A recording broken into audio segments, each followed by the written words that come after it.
I am that I am. Professor Adamus Saint-Germain, ASID. Now, some of you may think that ASID stands for American Society of Interior Designers. Do I look like an American, much less an interior designer? No, it stands for Angelic Society of Illuminated Designers. ASID, and today we're going to talk about life design. It's interesting because you're life designers, and you do it in a very interesting way. You segment yourself. You take this essence of you, and then you slice off parts and pieces, or you release, you let go of parts and pieces. A part of you is here in the human experience. It is grand. If you forget about things like death, or things about forgetting why you're here, if you could eliminate those, you could really dance to this life experience. But you placed, as a designer, you placed these things there, this thing called death, this thing called illness, poverty or lack in there as part of this whole life design. Now you're pissed at yourself about it, but it's been embedded there after many, many, many lifetimes and experiences. So you're in that process of releasing, or maybe it's not really releasing. Maybe it's actually accepting. Isn't it the same? Isn't the total acceptance a release of what you thought the design should look like, of what the life that design kind of took on its own, and now you're bringing that design back? Dreamwalker Life in Frankfurt, it was truly an experience. One of the main points, the very simple, easy point, was when Kuthumi was giving his talk, his presentation. Beautiful, beautiful presentation about his life after enlightenment. After he'd gone through his mental breakdown, laying in bed for nearly 2 years, finally getting up one day and deciding he's going to live. Now, this is a bit of a challenge because most of the ascended masters, 9,000 or so ones who ascended, have their enlightenment, and within days, maybe weeks, maybe a year or two, they leave the physical body. It has been too difficult to stay in this dense environment. With enlightenment, it is very difficult to put up with mass consciousness. Very difficult to be in this solid mass. Hurts the body. Very difficult on the consciousness. And many of the ascended masters feel like they're being sucked back out of enlightenment, even though that wouldn't have happened, but there is a kind of a waterboarding effect. You just feel like it's going to happen. So many of them left. Not Kuthumi. He walked the earth for many, many, many years after his enlightenment. And he told the story of what he did after he left. Distilling it down to the essence, he said, it is simple for any of you saying, yes, I am enlightened. Not I want to be enlightened, not I'm going to be enlightened, not someday, maybe, I have to study for it. I am enlightened. That's it. That's it. You can quit now. I am enlightened. Because the moment you say it, it starts happening. The moment you feel it, it starts attracting those energies. The moment you choose it, it becomes. It just starts happening. It just starts creating itself. Now, here's where you get into trouble, and here's our lesson in life designing. Your life design is absolutely brilliant. Saying, what? That's absolutely brilliant. How you've segmented yourself, partitioned yourself, forgotten part of yourself, and therefore experienced yourself. It's been absolutely brilliant. Brilliant. So brilliant that this thing that we call wisdom, the soul, the essence, is part of that life design with you. Working with you right now, even though you're going, I don't know. I haven't talked to my soul ever. Doesn't respond to my many, many requests and demands. I haven't won the lottery. I am getting a little bit older. So I don't understand this whole soul thing. Look at the life design, and you're actually in cahoots with it. You're part of it. But there are elements that reach beyond what your consciousness is aware of, and that is a good thing. Thank God, that's a good thing. If it was the human self, the limited awareness, human self, running everything, right now, you would be a 7-year-old with a lot of toys and the fastest bike in the neighborhood. The life design that you are part of, you're not a puppet to it at all. You're part of it. You're an active part. But that life design plan said, we're going to keep going. We're going to get into 3rd grade and 4th grade and graduate, go to college. We're going to do all these things. Why? Part of the experience. You are life designers, brilliant life designers. Brilliant in how you put this together. You doubt yourself so often. And this next year, you're going to learn more than anything. Let go of that doubt. You're going to see how you are also ASID, illuminated designers of life. The difference is you've gone through human hell. You've gone through the difficult stuff.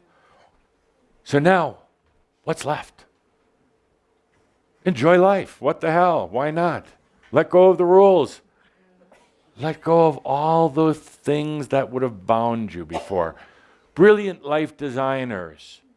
Brilliant in putting yourself right here, right now, and there's nothing you need to do. That's the brilliant part. Nothing you need to do. You just take a deep breath and say, yes, I am enlightened. Suddenly it changes everything. The energy, the amount of wisdom that comes in, the reunion or the reconnection between the human self and the wisdom. And it comes in and says, wow, glad to hear you finally admit you're enlightened. You're no longer on the path. You're no longer striving for enlightenment. You no longer care. It's just, yeah, I'm enlightened. Why not? Let's enjoy life. And speaking of that, next lifetime. So we're talking about life designing here. Next lifetime, what's it going to be?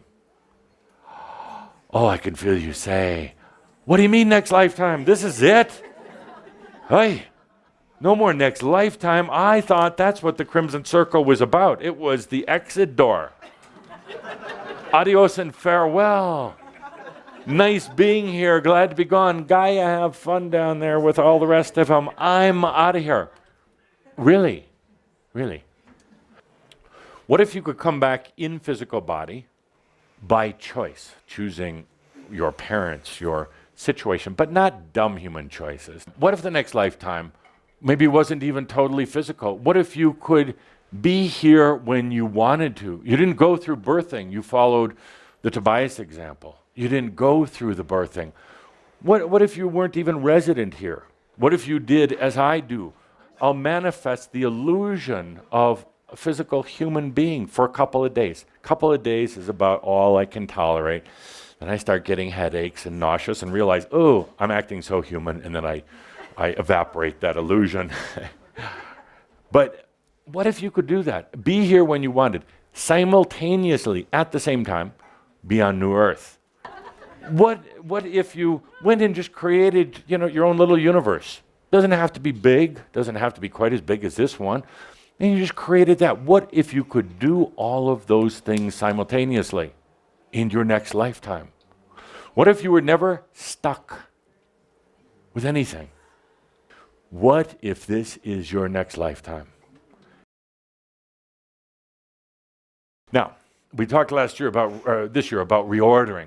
It was basically you allowing yourself to readjust into magnetics, gravity, energy, light, earth, air, water, all these things.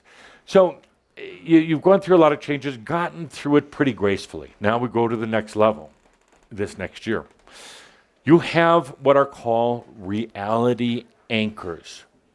Boom. Reality anchors. These are coming from the inside not the outside. Last year was the outside, but these are your reality anchors. Your five senses are a big part of the reality anchor. You have a certain way of looking at things, hearing things, smelling things, touching, tasting things. These are all ways for you to anchor your reality, yourself. It keeps you in what you would call a focus. It keeps you in a dimension. It allows you to stay kind of in here with only slight shifting back and forth. You anchor with things like your vehicle, your car. Sometimes sad to give up an old car, get a new one. It was an anchor. Now, you quickly adapt that new anchor into your life. Your emotions are a huge reality anchor.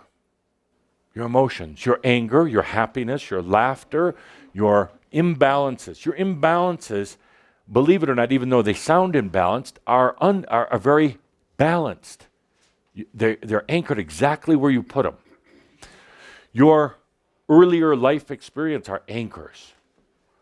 Your schools that you went to, the teachers, all of these are ways of perceiving reality. All of these are ways are staying in that perception of reality. So this next year is going to be about releasing the reality anchor. It's going to be replaced with a sensor. Think in terms of digital computers or whatever. A sensing mechanism, you could say almost like a sensing arm, that goes out. But always shifting. An anchor grabs on to the earth and holds on for dear life, while everything tries to shift it, the waters, the wind, everything else. These sensors, the reality sensors, actually are going to be probes for you. They're going to sense the environment, your situation, your reality. They're going to provide you with feedback, but not up through here. It's going to be in here, feeling feedback, sensory feedback about different potentials. Your reality sensors are going to be co-managed by you and your wisdom, you and your soul. We're taking away the anchors, the reality anchors. You even had reality anchors into potentials, into tomorrow. When I say, for instance, what's your next lifetime going to be like? And you go, oh, not again. Well, hold it. Take that reality anchor away. That anchor was physical body, limitations, crap from other people. So you eliminate that and you put out your reality sensor instead. Sensing, what could life be? Could you be on New Earth, frolicking on a cloud? Could you be here on Earth, full-time, part-time, anytime? It can be anything. So these sensors go out. But these need to start coming away. Time to pull them up. Time to set sail into the changes that are coming around next year. Dear Shambra, what do they tell you when a hurricane's coming up and you got a boat at the dock? What do they tell you? To throw a few more anchors out? No, to head into the storm. And that's where we're going to go next year, heading into the storm. Why not? Why not?